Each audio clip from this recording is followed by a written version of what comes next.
ओम ह्रीं अरहं नमो जिनाणं णमो नाणगुरुणं णमो विद्यागुरुणं।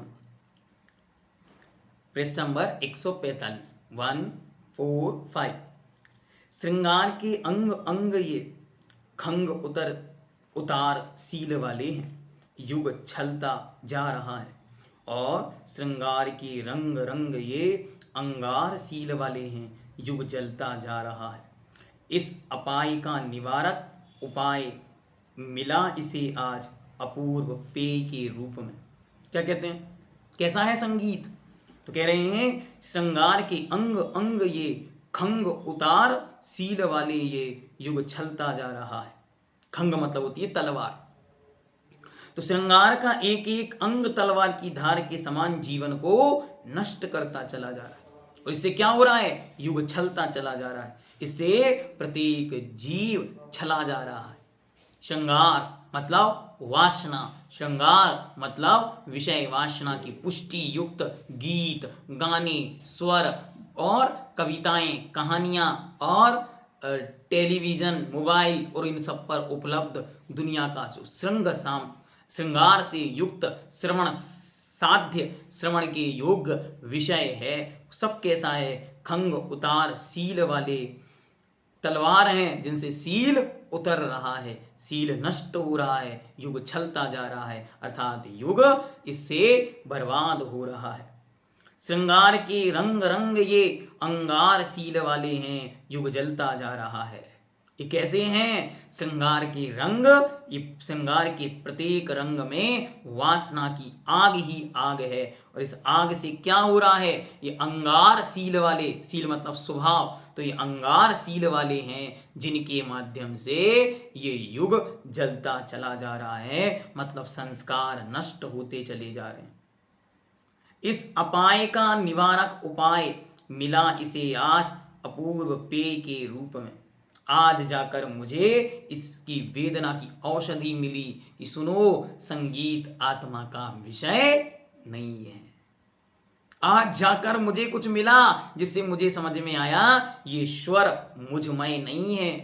कोई आपकी प्रशंसा में 2 गीत गा दे, सुनो कांता जी लिख रही हैं प्रशंसा पत्र और कह रही हैं कि बधाई हो, तो कोई आपकी प्रशंसा में 4 गीत गा दे तो आपके हृदय में कितना आनंद है। और वही व्यक्ति आपकी बुराई में 2 शब्द कह दे तो कितना बुरा है। विचारणीय तथ्य है, विचार करो कैसे होगा।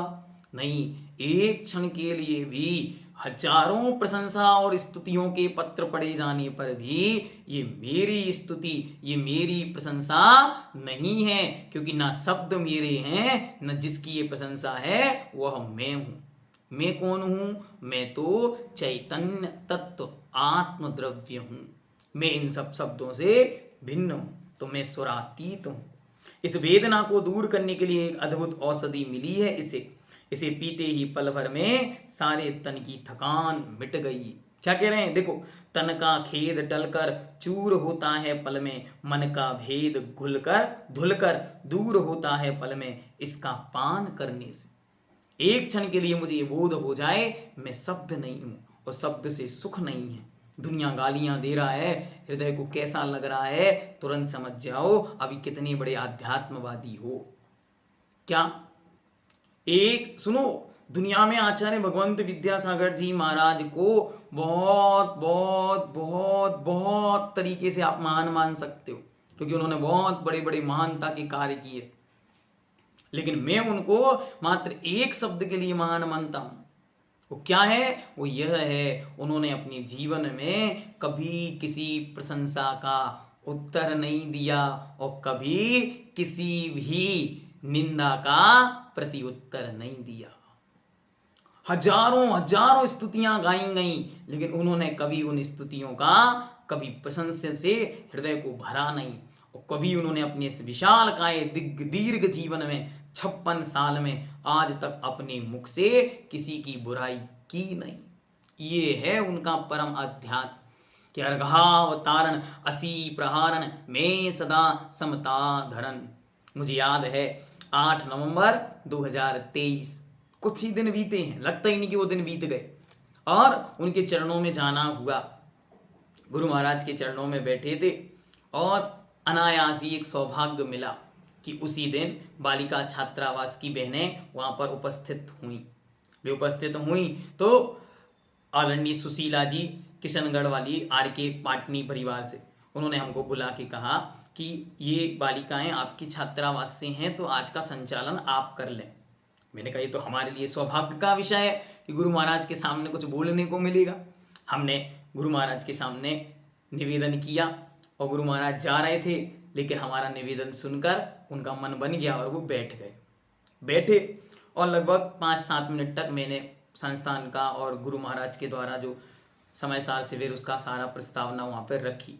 जो मैं मुख्य बिंदु बताना चाह रहा हूँ वहाँ तक आपको ले चलता हूँ कि सब कुछ होने के बाद लास्ट में मैंने गुरु महाराज को जब उठने लगे तो मैंने फिर निवेदन किया, महाराज हम सब इतनी दूर से आए हैं, आपकी पूजा करने का भाव था, लेकिन अब पूजा के लिए समय नहीं रहा तो हम एक अर्घ समर्पित करना चाहते हैं। तो गुरु महाराज ने आज्ञा दे दी और हमने अर्घ बोलना शुरू किया। सब एक साथ अर्घ बोल रहे थे और अर्घ जैसे ही समाप्त हुआ तो मैं मंत्र बोलने को तैयार हुआ। मैंने जैसे ही मंत्र प्रयोग किया तो मेरा मन था कि मैं एक बहुत विशाल काय उपमाओं से भरा हुआ जैसा मैं सदा बोलता आया हूँ वैसा एक मंत्र उनके सामने उनके चरणों में चढ़ाना चाहता, क्योंकि उनके लिए लिखा मंत्र, उनके लिए जाना मंत्र, उनके लिए बनाया वो मंत्र मैंने अपने जीवन में सैकड़ों बार प्रयोग किया, हजारों बार प्रयोग किया, लेकिन उनके सामने कभी प्रयोग नहीं किया। तो मेरा मन था कि आज मौका मिल गया है तो मौका हाथ से जाना नहीं चाहिए। तो मैंने क्या किया, मैंने वहां पर उस मंत्र का प्रयोग किया। और प्रयोग क्या करता, शुरुआत ही की और मैंने बोला ओम ह्रूम नमो आयरियाणम आचार्य भगवन कुंद कुंद देव। तो जैसे ही मेरे मुख से निकला आचार्य भगवंत कुंद कुंद देव तो आचार्य ने दोनों हाथ जोड़ के मस्तक को झुका दिया, दोनों हाथ जोड़ के मस्तक झुकाया, लेकिन अगला शब्द जैसे ही उन्होंने सुना तो मैंने बोला आचार्य कुंद कुंद देव के जीवंत समय सार। तो आचार्य महाराज हमसे कहते हैं ऐसे जब उन्होंने एकदम से अपने सुर में कहा मैं पूरा कांप गया और मेरे हाथ में जो माइक था वो स्तब्ध हो गया, मैं कुछ नहीं बोल पाया। और मैंने कहा ओम रूम नमो हरियाणम आचार्य भगवंत गुरुदेव विद्यासागर ऋषिराजिभ्यो नमः अर्घम निर्वपामिति स्वाहा। हम सब तो उन्हें जीवंत समय सार मानकर उनकी पूजा कर रहे हैं, भक्ति कर रहे हैं, स्तुतियां गा रहे हैं, गीत गा रहे हैं, उनकी प्रशंसा कर रहे हैं, लेकिन वे महान साधक ऐसे परम अध्यात्म में डूबे कि ना स्वयं को कुंद कुंद के चरणों की धूल भी मानने को भी स्वीकार नहीं, बोलने को तैयार नहीं। क्या जीवंत समय सार। और एकदम से मानो मैं करंट लग गया। वो वीडियो क्लिप आज भी देखता हूं तो आत्मा अंतरंग से एकदम से स्तब्ध रह जाती, कांप जाती, इतनी तेज हुंकार भरते हुए उन्होंने कहा बस। हो सकता उस समय माइक उनके पास होता तो कुछ वे बोलते भी, लेकिन उनकी एक अलौकिक महिमा उस दिन मुझे लगा। देखो 56 वर्ष तक कुंद कुंद को अपना सर्वस्व मानकर कुंद कुंद के चरणों में जीवन व्यतीत करने वाले एकमात्र धरती के आचार्य, जिन्होंने दीक्षा से लेकर समाधि के दिन तक भगवान कुंद कुंद के जयकारों का नाद किया। उनकी चर्या से, उनके विचारों से, उनके आध्यात्म से सारे जगत को नहलाया और स्वयं उसमें सदा डूबे रहे। लेकिन जब बात आई तो जीवंत नहीं, कुछ भी नहीं, हम तो मात्र कुंद कुंद की चरणों के सेवक हैं। ऐसे अलौकिक आचार्य मिले, ये हम सबका परम सौभाग्य था। हम सब अपने जीवन को कृतकृत्य माने कि बड़े बड़े आध्यात्म के वक्ता मिलेंगे, बड़े बड़े कपड़े पहनकर भी स्वयं को कुंद कुंद कहलवाने वाले मिलेंगे। जो स्वयं आध्यात्म को छू नहीं पाए वे स्वयं को आध्यात्म योगी कहलवाते हुए मिलेंगे। लेकिन ये एकमात्र ऐसे अलौकिक आचार्य थे जिन्होंने कुंद कुंद सा जीवन जीकर भी एक क्षण भी ये नहीं कहा हम कुंद कुंद हैं। हमेशा कहते रहे हम तो कुंद कुंद के चरणों की धूल बन जाएं। यही बहुत बड़ी बात। सुनो, कपड़े पहनकर भी अपने को आध्यात्मिक सतपुरुष लिखवा सकते हैं लोग, अपने आप को कपड़े पहनकर भी आध्यात्म योगी कहलवा सकते हैं लोग, और उपाधियों से रात दिन रंजित होकर भी आध्यात्म योगी कहला सकते हैं लोग। लेकिन वे आध्यात्म के युग पुरुष आध्यात्म की चरम सीमा को प्राप्त हो, इसलिए वे संसार में महान हो गए। इन पंक्तियों को पढ़ते जाओ और इन पंक्तियों को सुनते जाओ तो उनकी महिमा अपने आप आती चली जाए। आगे देखो क्या कहते, मेरा संगी साथी समरस नारंगी सीत है। क्या कह रहे हैं कि मेरा संगी साथी कौन है? मेरा संगी साथी तो शांत स्वभाव है। शीत शांति है। नारंगी जो रंग से रहत है, अर्थात जिसमें कोई रंग नहीं है, ऐसा शांत रस ही मेरा स्वभाव है, मेरा अंतरंग का आनंद है। किसी वय में बंध करके कह रह सकूं, रहा नहीं जाता, और किसी लय में सद करके कह सकूं, कहा नहीं जाता। मेरा संगी संगीत है, मुक्त नंगी रीत है। देखो कितनी सुंदर पंक्तियां चल रही, एक एक शब्द अलौकिक है। क्या कह रहे हैं? सभी बंधनों से रहित श्रमणों की अनुभूति का विषय मेरा साथी वह संगीत है। वो कैसा है? किसी वय में बंध करके रह सकूं, रहा नहीं जाता। किसी उम्र में बंध जाऊं, नहीं बंध जाता, क्योंकि मैं तो अजर अमर हूं। नामी मृत्यु कुतो भीति, नामी व्याधि कुतो व्यथा, ना हम बालो ना हम वृद्धो ना हम युवा, एतानी पुद्गले। ये सब तो पुद्गल की पर्यायें हैं। बार बार पढ़ा करो इस पंक्ति को, और रोज एक माला फेरा करो। नामी मृत्यु कुतो भीति, नामी व्याधि कुतो व्यथा, ना हम बालो न वृद्धो हम, ना युवैतानि पुद्गले। अलग अलग करो। ना हम बालो ना हम वृद्धो ना हम युवा, ना मैं बालक हूं न मैं वृद्ध हूं न मैं युवा हूं। क्या है ये? तानी पुद्गले, ये तो सब पुद्गल की पर्यायें हैं। और किसी लय में सद करके कह सकूं, कहा नहीं जा सकता। मैं उस जो रंग से रहते है, स्पर्श से रहते है, शब्द से रहते है, उस आत्मा के विषय में कुछ कह दूं सो संभव नहीं। किसी तरह शब्दों के माध्यम से उसे कहा नहीं जा सकता। मेरा संगी संगीत है, मेरा साथी तो संगीत है। वो कैसा है? मुक्त है, नंगी रीत है, अर्थात संपूर्ण परंपराओं से रहित है। अपार सागर की ओर दृष्टि जाती है, गुरु गारव सा कल्प काल वाला लगता है सागर। अगर लहरों की ओर दृष्टि जाती है, अल्प काल वाला लगता है सागर। एक ही वस्तु अनेक भंगों में भंगायित है, अनेक रंगों में रंगायित है, तरंगायित है। मेरा संगी संगीत है, सप्तभंगी रीत है। सुनो बड़ी ध्यान से, एक एक शब्द पर अगर कोई व्याख्यान करे तो पूरा जीवन बस मूक माटी पड़े और कुछ नहीं पढ़ना, सब कुछ यहीं पर है। कितना सुंदर है। अपार सागर की ओर दृष्टि जाती है, गुरु गारव सा कल्प काल वाला लगता है सागर। अगर हम अपार सागर को देखते हैं तो इतना बड़ा सागर, गुरु गारव सा बहुत बड़ा, बहुत विशाल, कल्प काल वाला लगता है सागर।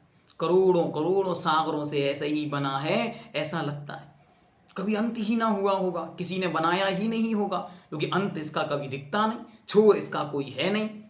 लेकिन अगर लहरों की ओर दृष्टि जाती है, अल्पकाल वाला लगता है सागर। गुरु महाराज कहते, घोघा नाम का एक समुद्री तट है गुजरात में। तो मुनिपुंगा सुधा सागर जी महाराज उसके तट पे बैठे थे और बैठकर ध्यान कर रहे थे। तो किसी ने हमको बताया था, महाराज 12 बजे यहाँ पर लहरें आती हैं, 12 के बाद धीरे धीरे लहरें आनी चालू होती। हम सामायिक करने बैठ गए।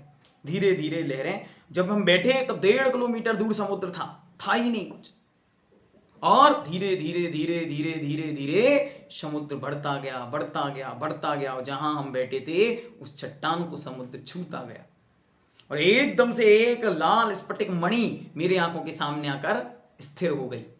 मैं उसको देख रहा था, देखता रहा, क्योंकि मैं तो सामायिक बैठा, तो उठा तो सकता नहीं, छूने का हमारे त्याग है, तो छू भी नहीं सकता, उठा भी नहीं सकता, क्या करूं। अब उसको देख रहा हूं एक टक, और एक लहर आई और लेकर चली गई। यही है संसार। कितनी सुंदर पंक्ति है कि अपार सागर की ओर दृष्टि जाती है, गुरु गारव सा कल्प काल वाला लगता है सागर। अगर लहरों की ओर दृष्टि जाती है, अल्पकाल थोड़ा सा लगता है सागर। बस ये लहरें ऐसे ही चलती गई तो समुद्र समाप्त हो जाएगा, ऐसा लगता है। ऐसी ये वस्तु है कि द्रव्य की ओर जो दृष्टि जाती है, अनंत कल्प काल बीत गए, यही है, हाँ यही था, हाँ यही रहेगा, हाँ यही रहेगा। अरे और सब तो छोड़ो, मुक्त भी हो जाओगे तो लोक में ही रहोगे। आचार्य भगवंत लिखते हैं कि लोक से अतीत कौन है यहाँ, सिद्ध भगवान तो स्वयं लोक में ही हैं, सो वे भी लौकिक हैं। अलौकिक होते हुए भी वे लौकिक हैं, क्योंकि लोक के बाहर तो कोई जाता नहीं। जो हैं निगोदियाँ हो, एक इंद्रिय हो, दो इंद्रिय, तीन इंद्रिय आदि आदि करके अरिहंत भगवान हो और चाहे सिद्ध भगवान हो, सब हैं तो लोक के अंदर ही। सो सब लौकिक अर्थात लोक में स्थित हैं, लोक से अतीत होकर भी लौकिक हैं। लोक का मतलब है देखने में आना, देखने में नहीं आकर भी वे लौकिक हैं। लोक के अंदर रहते हुए भी वे अलौकिक हैं, ऐसे वे लौकिक होते हुए भी अलौकिक हैं। सो कौन है वे? सिद्ध परमात्मा है। एक ही वस्तु द्रव्य की ओर देखने पर अखंड दिखती है, अनंत दिखती है, अनंत काल से है। वही जब पर्याय की ओर देखते हैं, एक एक क्षण मिटती हुई दिखती है, एक एक क्षण समाप्ति दिखती है, एक एक क्षण गिरावट दिखती है, एक एक क्षण उन्नति, विनाश, विकास दिखाई देता है। कभी वही जीवन सुखमय होता है, कभी दुखमय होता है, कभी अच्छे दिन, कभी बुरे दिन होते हैं, कभी जवानी तो कभी बुढ़ापा होता है, कभी बचपन तो कभी युवावस्था होती, दिन रात बदलती बदलती दिखती। तो यदि द्रव्य दृष्टि है तो अनंत दिखता है, अखंड और पर्याय दृष्टि है तो सब कुछ खंड खंड चूर चूर मिटता हुआ सा दिखाई देता है।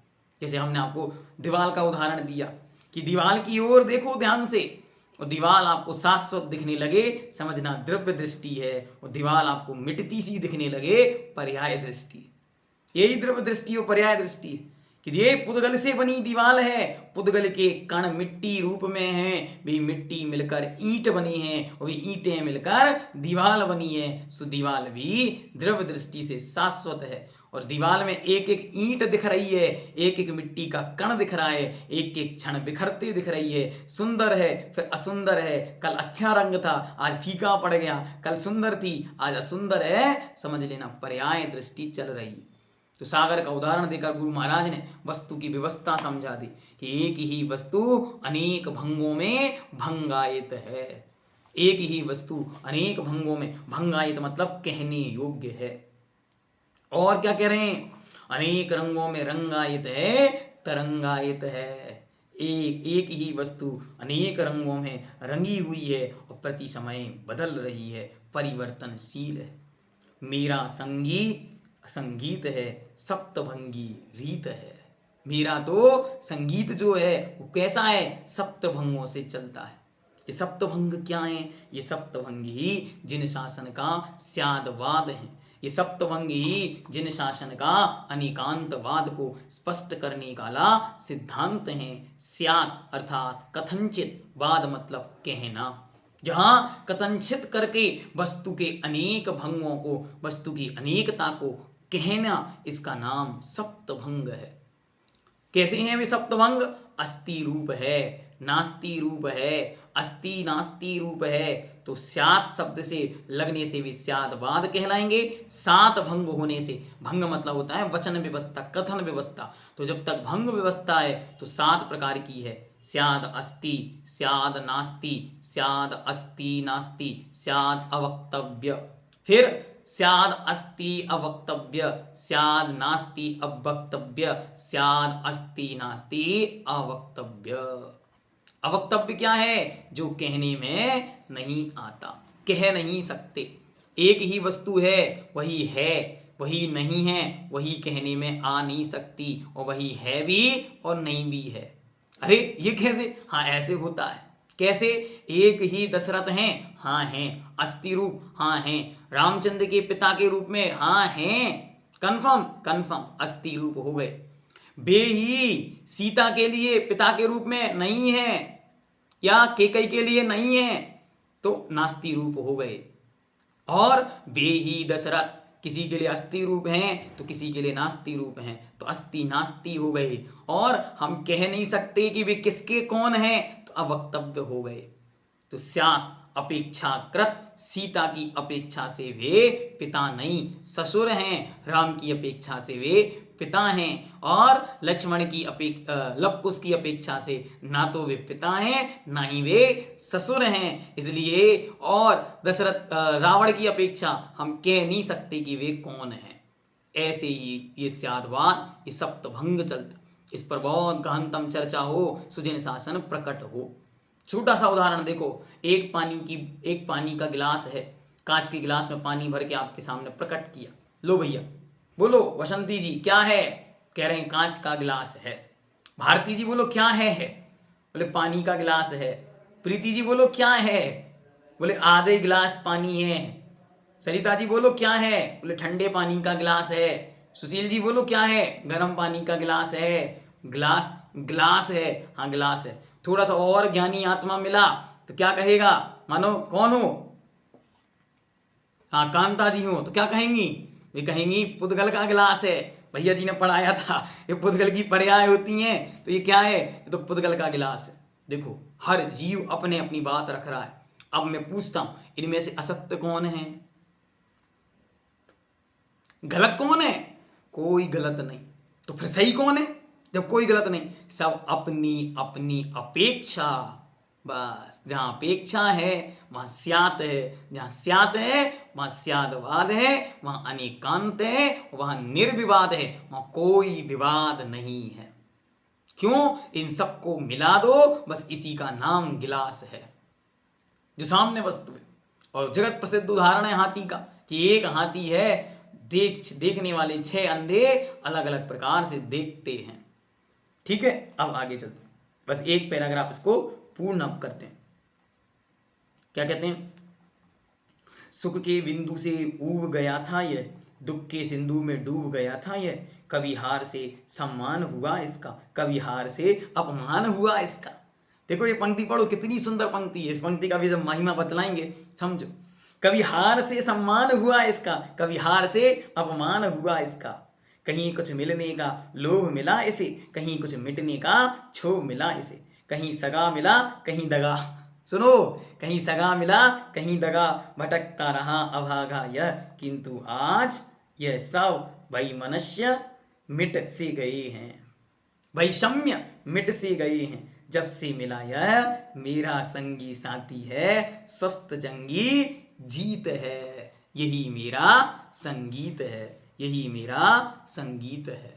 सुनो क्या पंक्तियां, कैसी स्थिति हो गई थी मेरी आज से पहले, लेकिन आज आध्यात्म सुना मुंह माटी से तो आज चित्त प्रसन्न हो गया। आज तक क्या जानता था मैं, क्या करता था, सुख के बिंदु से ऊब सा गया था, दुख के सिंधु में डूब सा गया, पार की विषय वासनाओं को भोग कर कभी सुख की अनुभूति नहीं हुई, इसलिए वे सुख भी दुख से लगने लगे हैं। और क्या हुआ, दुख के सिंधु में डूब सा गया। बस कुछ परेशानी आ जाए, कोई अलौकिक आनंद देने वाला वस्तु दूर हो जाए, फिर क्या होगा, जब से जी नहीं तब से दुखी हैं। कौन नहीं, वो ही नहीं जो हम जिन्हें सुख का साधन मानते थे, जब से वो नहीं तब से सुख नहीं, और जब से वो सुख की वस्तु नहीं, महलों में रहते थे अब महल नहीं, दुखी हैं, एसी में सोते थे अब एसी नहीं तो दुखी हैं, जिसे अपना मानते थे वो अब दूर चला गया तो दुखी हैं, उस डल्लब के गद्दे पर सो रहे थे आज डल्लब का गद्दा नहीं तो पूरी रात नींद नहीं, अभी तक आनंदमय जहां बैठते थे आज वो स्थान नहीं तो दुखी हो गए। तो क्या हो रहा है कि दुख के समुद्र सिंधु में डूब सा गया था यह, अच्छा भोजन नहीं मिला आज दुखी है। एक व्यक्ति थे बहुत महान आत्मा, तो हम लोग ऐसे सब बैठ के भोजन कर रहे थे, हो सकता है कहीं आचार्य महाराज के दर्शन करने गए थे, तो वहाँ से लौटते समय एक स्थान पर बैठ के भोजन कर रहे थे, तो सब ऐसे भोजन में बड़ी अच्छी तरह सब अपनी अपनी वस्तुएं जो लाए थे वो एक दूसरे को परोस रहे थे, वो भोजन कर रहे थे। तो उन्होंने भी भोजन किया, भोजन करके कहते हैं भोजन तो कर लिया, बुंदेलखंडी में बोल रहे थे वो, क्या बोल रहे थे कि अंथव तो कर लई लेकिन आत्मा तृप्त नहीं भई। क्या बोला उन्होंने बोला अंथव तो कर लई लेकिन आत्मा तृप्त नहीं भई। मतलब क्या है, मतलब यह है सुख की सामग्री भोग रूप में तो भोग ली लेकिन अभी संतुष्टि नहीं, संतोष की वस्तु नहीं मिली। खाने में बहुत कुछ मिला लेकिन जो हमारे घर में बैठकर हम खाते थे और पत्नी बड़ी सुंदर सुंदर गरम गरम नरम नरम खिलाती थी, वो आनंद आज हमको प्राप्त नहीं हुआ। तो क्या कह रहे हैं कि सुख के बिंदु से उब गया था, सुख के दुख के सिंधु में डूब गया था यह। कभी हार से, सुनो पंक्तियां, कितनी सुंदर पंक्तियां। कभी हार से सम्मान हुआ इसका, कभी हार से अपमान हुआ इसका। कभी गए तो किसी ने बड़े सुंदर सुंदर हार पहनाए, तो हार से सम्मान हुआ इसका। और कभी लड़ाई में हम खुद हार गए तो हार से अपमान हुआ इसका। दूसरा अर्थ क्या है, कभी एक हार हमको पहना दिया तो सम्मान हुआ, और कभी वो ही हार दूसरे के गले में पड़ गया तो अपमान हुआ। पूज्यवर मुनि श्री क्षमा सागर जी महाराज ने क्या पंक्ति लिखी। ये लिखते हैं, देखो संसार की दशा क्या हो रही है, वहां उसका सम्मान चल रहा है, मुझे लग रहा है मानो मेरा अपमान चल रहा है। क्या दशा हो गई है हमारी कि वहां उसका सम्मान चल रहा है और यहां लग रहा है मानो मेरा अपमान चल रहा है। मेरी परिणति ऐसी है कि किसी की प्रशंसा में 4 शब्द कह दिए तो ऐसा लगता है जैसे दूसरे का अपमान हो गया। और मेरे बारे में कोई, दूसरे के बारे में कोई कह रहा हो तो मुझे ऐसा लगता है जैसे मैं कह दूं कि पूरे भीलवाड़ा में यही मात्र एकमात्र धर्मात्मा है, तो बाकी सबको क्या लगेगा। मानो भीलवाड़ा के 4 लोग बैठे हुए यहाँ पे, तो उनको कैसा लगेगा, अरे इनके बारे में कह दिया ये धर्मात्मा है, बाकी हम लोग मूर्ख हैं क्या। हम कहते हैं पूरे डिस्पुर में बस एक ही स्वाध्यायी है, तो बाकी सबको क्या लगेगा, हम सब अस्वाध्यायी हैं, हमको स्वाध्याय नहीं आता। एक आप मात्र विद्वान हैं, तो बाकी सब कौन हैं। तो यहाँ कह रहे हैं एक का अपमान, सम्मान हुआ, दूसरे को लग रहा है मेरा अपमान हुआ। एक के गले में हार पड़ी और दूसरा हार गया। एक को सम्मान हुआ, एक हार गया। एक को लग रहा है इसकी जीत ही मेरा अपमान है, इसकी जीत ही मेरी हार है, इसका सम्मान ही मेरा अपमान है। तो कभी हार पड़े गले में तो मैं जीत गया, सम्मान सा लगा, और कभी हार पड़ी हिस्से में तो मैं अपमानित हो गया। कुछ नहीं मिलने का लोभ मिला इसे, कुछ नहीं मिलने का लोभ मिला इसे। निरंतर बढ़ता रहा लोभ, कुछ तो मिलेगा, कुछ कहीं कुछ मिलने का लोभ मिला इसे, कहीं कुछ मिटने का क्षोभ मिला इसे। घबराता रहा रोज, कुछ तो मिलेगा, इंतजार करता है, अभी नहीं कल सही कुछ तो मिलेगा। क्या भोजन की थाली लगा दी है, 4 लोगों को रसगुल्ले परोस दिए, इंतजार करता है अपने नंबर का, अपना नंबर आएगा। इंतजार कर रहा है अपना दिन आएगा, अपने थाली में रसगुल्ला आएगा। तो कहीं कुछ मिलने का लोभ मिला इसे। सबको बढ़ता हुआ देखकर लोभ आता है, अपना भी कभी पुरस्कार मिलेगा, हाँ आपको भी कभी गोल्ड मेडल मिलेगा, हाँ मिलेगा, मिल सकता है। क्या कह रहे हैं, हाँ लोभ बढ़ता है। तो क्या कह रहे हैं, कहीं कुछ मिलने का लोभ मिला इसे, कहीं कुछ मिटने का क्षोभ मिला इसे। विचार करता रहा, कब तक हैं ये सुख के दिन पता नहीं, मिट जाएंगे तो क्या होगा। बोलो किस किस को चिंता है, सबको चिंता है। आज तो सुख से बीत रहे, कल क्या होगा।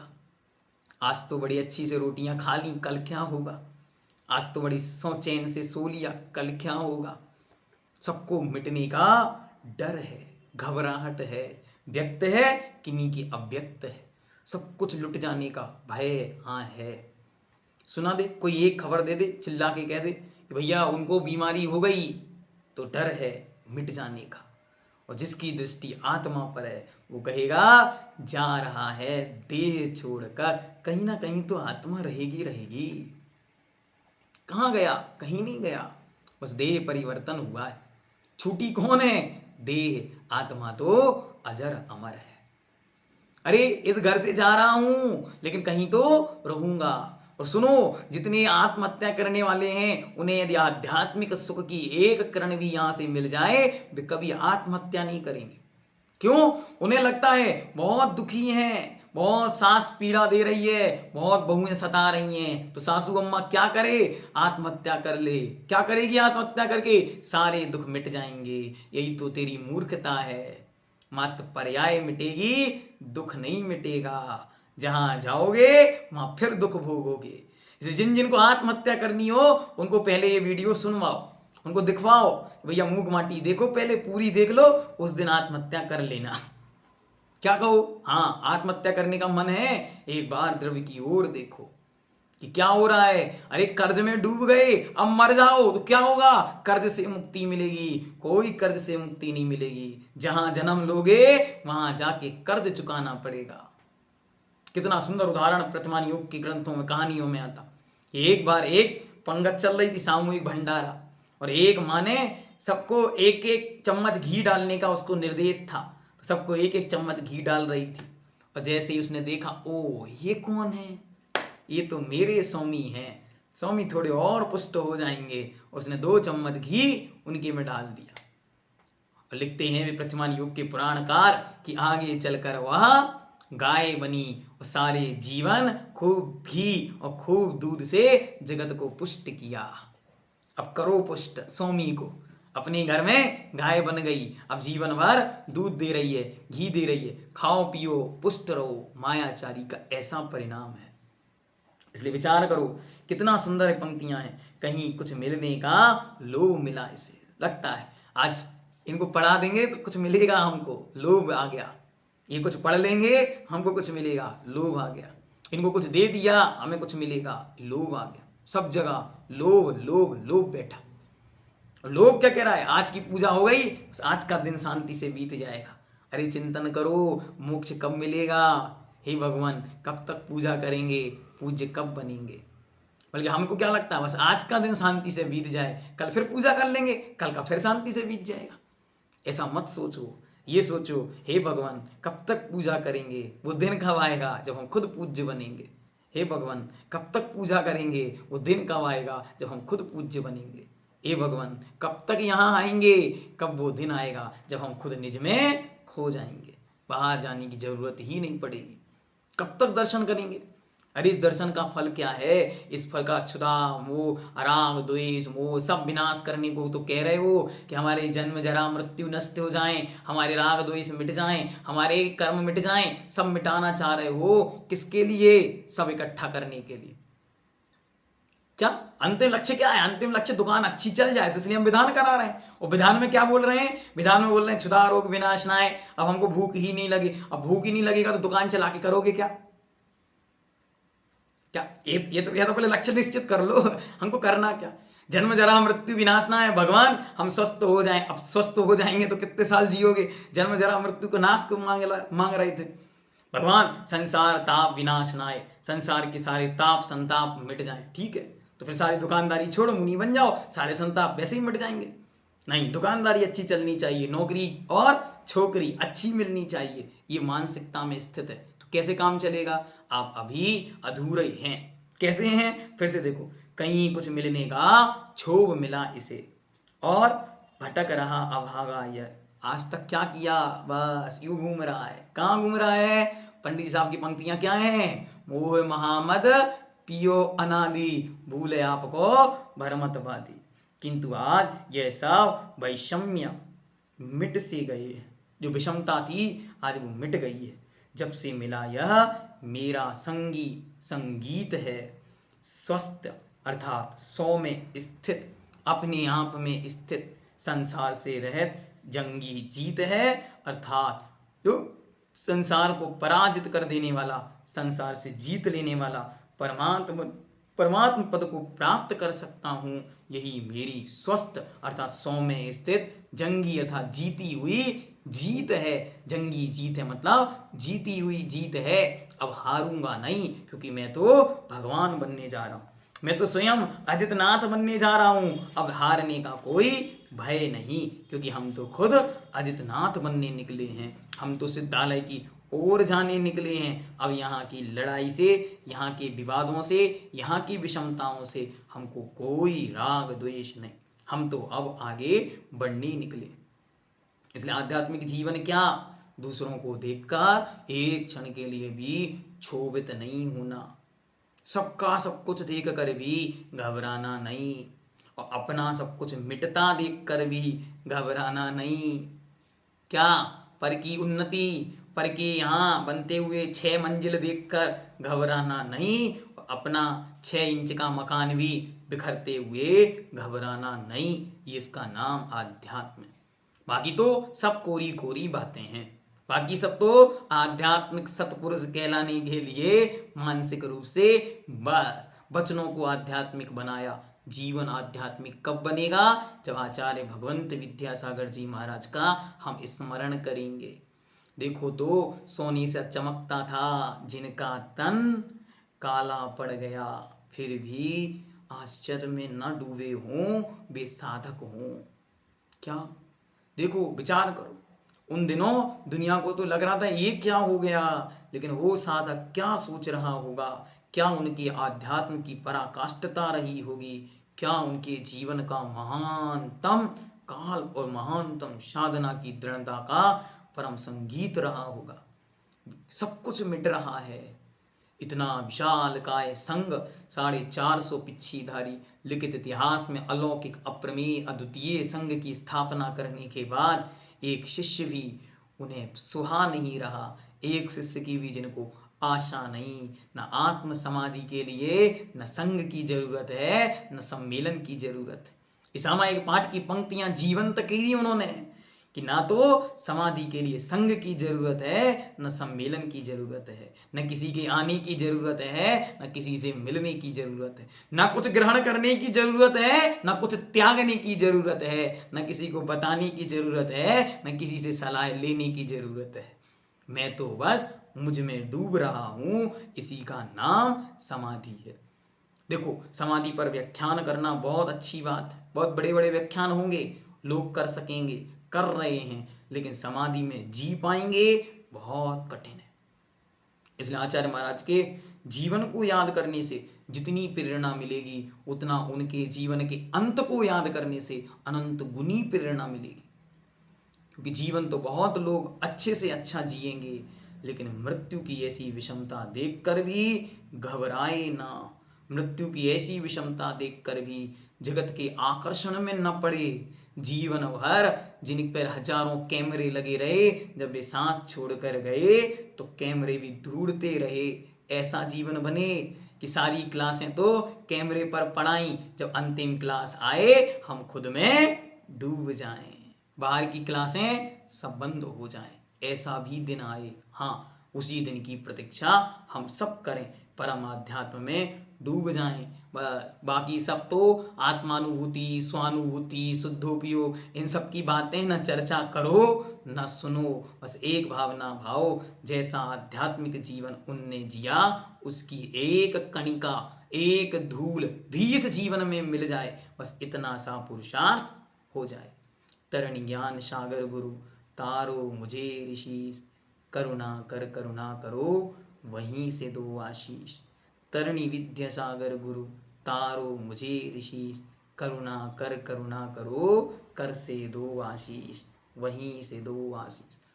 यही प्रार्थना वीर से अनुनय से कर जोर, हरी भरी दिखती रहे धरती चारों ओर, हरी भरी दिखती रहे धरती चारों ओर, हरी भरी दिखती रहे धरती चारों ओर। ओम ह्रीं अरहम णमो जिनाणम णमो णाण गुरुणम णमो विद्या गुरुणम।